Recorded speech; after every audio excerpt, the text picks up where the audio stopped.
आइए बच्चों, अब हम करते हैं लेसन 2 की प्रश्नावली 2.3 का क्वेश्चन नंबर 2।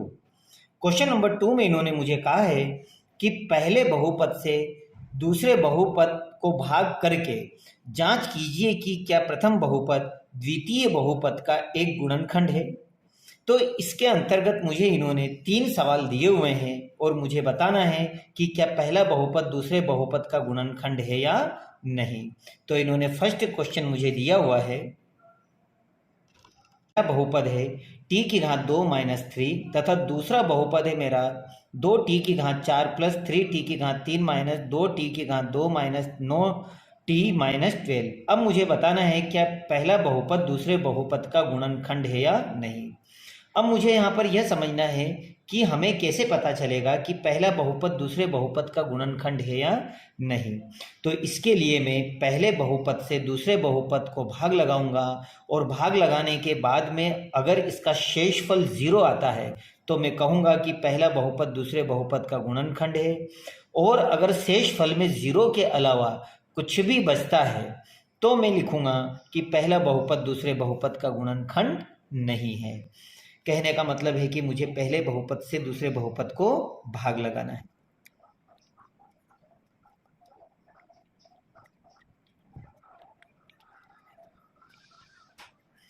तो मैं जब इसको भाग लगाता हूं तो भाग में हमने पिछले वीडियो में किस तरह लगाए थे वो सीख लिया है। अब फिर भी हम इसे देख लेते हैं। भाग के मैंने आपको 2 नियम बताए थे। पहला नियम यह था कि पहली संख्या को भाग लगाएगी और भाग लगाने के बाद में जो आंसर आएगा उसमें दूसरी संख्या गुणा करेगी। तो उसी नियम को हम फॉलो करते हैं। टी का यहाँ पे कोफिशिएंट 1 है तो 1 से जब मैं 2 को डिवाइड करता हूँ तो मेरे पास में 2 आता है। और टी की घात 4 में से टी की घात 2 जब घटेगी तो यहाँ पे आएगा टी की घात 2। तो यह हमारा भाग लग चुका है। यहाँ पे मैं लिखूंगा 2t की घात 4। अब ये 3 इसे मल्टीप्लाई करेगा क्योंकि भाग लगाने पे जो आंसर आता है उसमें सेकंड संख्या मल्टीप्लाई करेगी। तो मल्टीप्लाई से पहले निशानों का मल्टीप्लाई, माइनस प्लस हमारे पास होगा माइनस, हम इसकी जात के नीचे लिखेंगे 3 दूनी 6 टी की घात 2। अब हम इसके साइन चेंज कर लेते हैं। ये प्लस की है तो माइनस और माइनस की है तो हम कर देते हैं प्लस। ये धन ऋण की यहाँ कैंसल हो जाएगी। ऊपर से उतारेंगे हम 3t की घात 3 और माइनस प्लस माइनस, लेकिन निशान प्लस का क्यों? क्योंकि यहाँ बड़ी संख्या प्लस की है। तो 6 में से 2 गए तो बचेंगे 4t की घात 2 और बाकी की ऊपर की संख्या में से कैसी उतार लेते हैं 9t माइनस 12। जो हमने ऊपर किया था सेम वही यहाँ करेंगे। पहली संख्या को भाग लगाएगी, भाग लगाने पे जो आंसर आएगा उसमें दूसरी संख्या गुणा करेगी। प्लस प्लस प्लस, यहाँ पर 1 का जब मैं भाग लगाता हूँ 3 से तो 3 बार जाता है। टी की घात 3 से टी की घात 2 को जब मैं घटाता हूँ तो यहाँ बचता है 1t।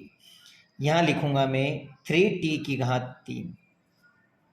अब सेकंड संख्या इसमें मल्टीप्लाई करेगी तो माइनस प्लस मेरे पास होगा माइनस जो मैं यहाँ लिखूंगा। तो 3 3 9, 3 3 9t। अब मैं इसके साइन चेंज कर लेता हूँ। ये प्लस में है तो माइनस और ये माइनस में इसलिए प्लस। ये भी धन ऋण में है, ये भी धन ऋण में है तो ये दोनों कट जाएगी। शेष मेरे पास बचेगा 4t की घात 2 माइनस 12। जो हमने ऊपर किया वही यहाँ करेंगे। पहली संख्या को भाग लगाएगी, प्लस प्लस हमारा हो जाएगा यहाँ पर प्लस। और पहली संख्या का जब मैं भाग लगाऊंगा तो 1 की टेबल में 4 बार डिवाइड होगा और t की घात 2 टी की घात सेम है इसलिए यहाँ पर सिर्फ 4 ही बचेगा। ये लिखा मैंने 4t की घात 2। अब ये संख्या जो हमारा आंसर आया उसमें मल्टीप्लाई करेगी, माइनस प्लस माइनस। तो 4 4 4 दूनी 8 4 3 12। अब मैं कर लेता हूँ यहाँ साइन चेंज, ये माइनस ये प्लस। अब ये दोनों ही आपस में धन ऋण के कैंसल हो गए तो मेरा आंसर आया 0। अब मैं यहाँ देख रहा हूँ कि मेरा शेषफल 0 आया है। अगर शेषफल 0 है तो मैं कह सकता हूँ कि पहला बहुपद दूसरे बहुपद का गुणनखंड है।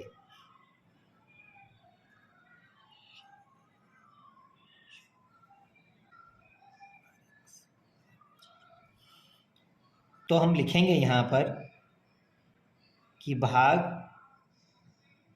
देने पर शेषफल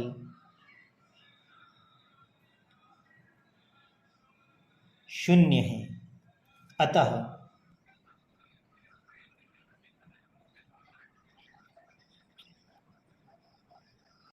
तो हम लिखेंगे यहाँ पर अतः पहला बहुपद दूसरे बहुपद का गुणनखंड है और यही आपका आंसर है।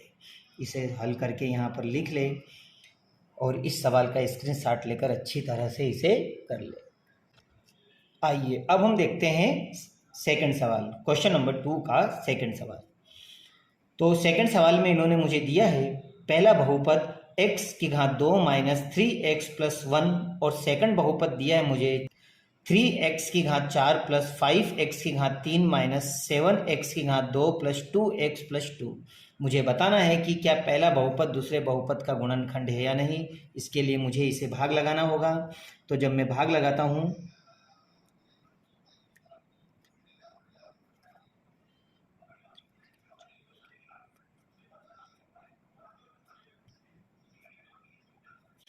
मैं भाग लगाता हूँ तो नियम वही है, नियम अच्छी तरह से याद कर लेना। आप जब नियमों से किसी सवालों को करते हो तो सवालों में कोई त्रुटि या गलती नहीं होती है। हमने इसके 2 नियम बनाए हैं। पहला नियम हमारा कहता है कि पहली संख्या को भाग लगाएगी, भाग लगाने पे जो आंसर आएगा उसमें बाकी की संख्या मल्टीप्लाई करेगी और मल्टीप्लाई करने पे जो आंसर आएगा वो हम इसकी सेम डिग्री वाली संख्याओं के नीचे लिखेंगे। इसी नियम को फॉलो करते हुए इसका कोफिशिएंट 1 है तो 1 से अगर मैं x की घात 4 के कोफिशिएंट को डिवाइड करता हूँ तो 1 से मैं अगर 3 को डिवाइड करता हूँ तो ये 3 बार डिवाइड होता है और x की घात 4 से अगर 2 को डिवाइड करता हूँ तो यहाँ x की घात 2 आती है। ये हमारा भाग लग चुका है। ये संख्या हम AC की ऐसी ही लिखेंगे। अब यहाँ पर ये दोनों संख्याएं जो हमारा आंसर है उसमें मल्टीप्लाई करेगी। पहले निशानों का मल्टीप्लाई, प्लस प्लस हमारे पास होगा प्लस 3 3 9, 3 3 9 और x में मल्टीप्लाई करेगा तो मल्टीप्लाई में घातें जुड़ती है तो x की घात 2 और 1 हो जाएगी हमारी x की घात 3। अब यहाँ पर 1 भी इसमें मल्टीप्लाई करेगा तो प्लस प्लस हमारे पास होगा प्लस 1 के टेबल में 3 अगर करेंगे तो 3x² ऐसा कैसा ही हो जाएगा। अब हम करेंगे इनके निशानों को चेंज, ये प्लस है तो माइनस, ये प्लस है माइनस, ये प्लस है इसलिए ये भी, ये धन ऋण के कैंसिल हो गए। इन दोनों को हम घटाएंगे तो माइनस प्लस माइनस, लेकिन बड़ी संख्या हमारी माइनस की इसलिए माइनस का साइन लगेगा। और जब हम 9 में से 5 को घटाएंगे तो हमारे पास 4 बचेगा। तो हम लिखेंगे यहाँ 4x की घात 3 और माइनस माइनस यहाँ प्लस होगा लेकिन निशान माइनस का होगा। 7 और 3 हमारे पास हो जाएंगे 10, x की घात 2 और ऊपर से हम उतार लेते हैं प्लस 2x प्लस 2 ऐसा का ऐसा ही। यहाँ हमने जो किया वही यहाँ करेंगे हम, प्लस माइनस माइनस, 1 की टेबल में 4 बार आता है। x की घात 3 से x की घात 2 को घटाएंगे तो ये 1 बार जाएगा। ये हमारा भाग लग चुका है। ये हमने लिखा है यहाँ पर -4x की घात 3। अब ये दोनों संख्या जो हमारा आंसर आया उसमें मल्टीप्लाई करेगी और अब हमें यहाँ लिखना है मल्टीप्लाई पहले निशानों का। तो हम लिखेंगे प्लस माइनस, यहाँ होगा माइनस 4 × 4 4 दूनी 8 4 3 12 और x में मल्टीप्लाई करेगा तो x² होगा, प्लस माइनस माइनस 4 एकम 4x। यहाँ पे फिर हम साइन चेंज करेंगे, ये प्लस हो जाएगा, ये प्लस हो जाएगा, ये भी प्लस हो जाएगा, माइनस की संख्या सभी प्लस हो जाएगी, ये दोनों कैंसिल हो जाएगी। अब इन दोनों को जब हम घटाएंगे, क्योंकि प्लस माइनस माइनस होता है लेकिन निशान प्लस का, क्योंकि 12 यहाँ पर बड़ा है तो 12 में से जाएंगे तो हमारे पास बचेंगे 2x की घात 2 और प्लस प्लस यहाँ प्लस होगा, 4 और 2 हो जाएंगे 6x और प्लस 2। सेम वही प्रक्रिया फिर हम यहाँ दोहराएंगे, प्लस प्लस हमारे पास होगा प्लस, 1 की टेबल में 2 टाइम्स आता है, हम यहाँ 2 लिखेंगे और x की घात 2 और x की घात 2 डिवाइड करेगी तो हम यहाँ x नहीं लिखेंगे क्योंकि दोनों कट जाएगी। अब हम ऐसा कैसे ऐसे नीचे लिखते हैं। अब ये दोनों संख्याएं जो हमारा आंसर आया उसमें मल्टीप्लाई करेगी, प्लस प्लस हमारे पास होगा प्लस 3 3 3 दूनी 6x और प्लस प्लस हमारे पास होगा प्लस 2 एकम 2। अब मैं जब इसके साइन चेंज करता हूँ, प्लस का माइनस, ये प्लस का माइनस, प्लस का माइनस, ये भी धन ऋण के, ये भी धन ऋण के, और ये सेम है धन ऋण के, तीनों कट गए, तो मेरे पास में शेषफल 0 आया। तो अब मैं देख रहा हूँ कि पहला बहुपद जब दूसरे बहुपद को भाग लगाता है तो हमारे पास में शेषफल 0 बचता है। तो मैं लिख सकता हूँ कि यहाँ शेषफल 0 है।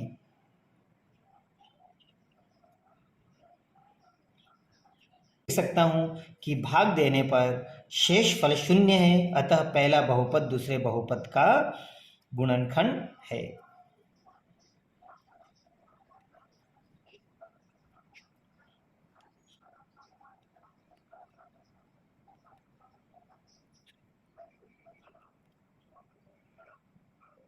और यही आपका आंसर है।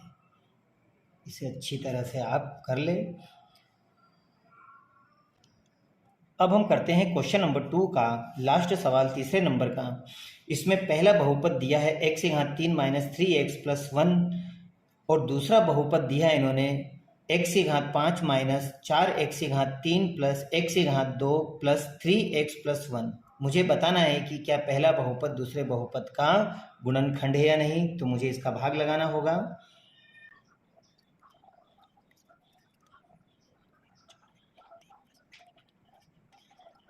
मैं भाग लगाता हूँ, तो भाग के नियम हमें पता है। पहली संख्या को भाग लगाएगी, भाग में घातें घटती है, और जब आंसर आता है उसमें बाकी की है दोनों संख्याएं गुणा करेगी। गुणे में जो चर पद है वह जुड़ेंगे, चर पदों की जो घातें हैं वो जुड़ेगी, और इनकी सेम घातों के नीचे हमें लिखना है। तो चलो इसी नियम को फॉलो करते हुए करते हैं। तो पहले चर पद अगर दूसरे चर पद को भाग लगाता है तो 5 में से 3 को जब घटाएंगे तो हमारे पास आएगा x की घात 2, क्योंकि 5 में से 3 जाएंगे तो 2 बचेंगे। ये हमने भाग लगा दिया।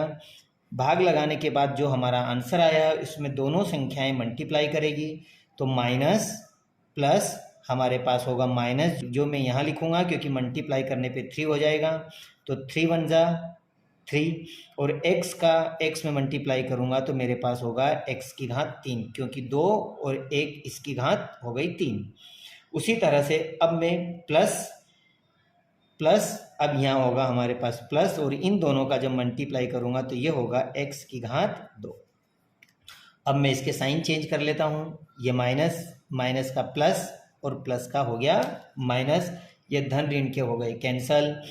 प्लस माइनस क्योंकि बड़ी संख्या है माइनस की है, 4 में से 3 जाएंगे तो यहाँ एक x बचेगा। उसी तरह से प्लस माइनस ये सेम है, इसलिए ये दोनों भी आपस में कैंसल हो गए। अब मेरे पास जो बची संख्या है उन्हें हम नीचे उतार लेते हैं। जैसे हमने ऊपर किया सेम वैसे ही फिर हम भाग लगाते हैं, प्लस माइनस। अब मैं इसको जब डिवाइड करता हूँ तो यह एक बार जाएगा क्योंकि दोनों की घातें सेम है। ये लिखा मैंने x की घात 3। अब मैं इन दोनों का फिर इसमें मल्टीप्लाई करता हूँ, जो हमारा आंसर आया माइनस हमारे पास हो जाएगा प्लस, और जब इन दोनों का मैं मल्टीप्लाई करूँगा तो मेरे पास होगा 3x, और प्लस माइनस और इन दोनों का मल्टीप्लाई होगा मेरे पास में 1। अब मैं इसके साइन चेंज करता हूँ, ये हो गया प्लस, ये हो गया माइनस, और ये हो जाएगा मेरे पास प्लस। धन ऋण की ये कैंसिल हो गई, ये भी प्लस माइनस में ये भी कैंसिल हो गई, लेकिन ये दोनों प्लस प्लस की जुड़ जाएगी, अर्थात यहाँ शेषफल 0 के अलावा 2 आया है। अगर शेषफल हमारे पास 2 आ गया है तो मैं कहूँगा कि पहला बहुपद दूसरे बहुपद का गुणनखंड नहीं है।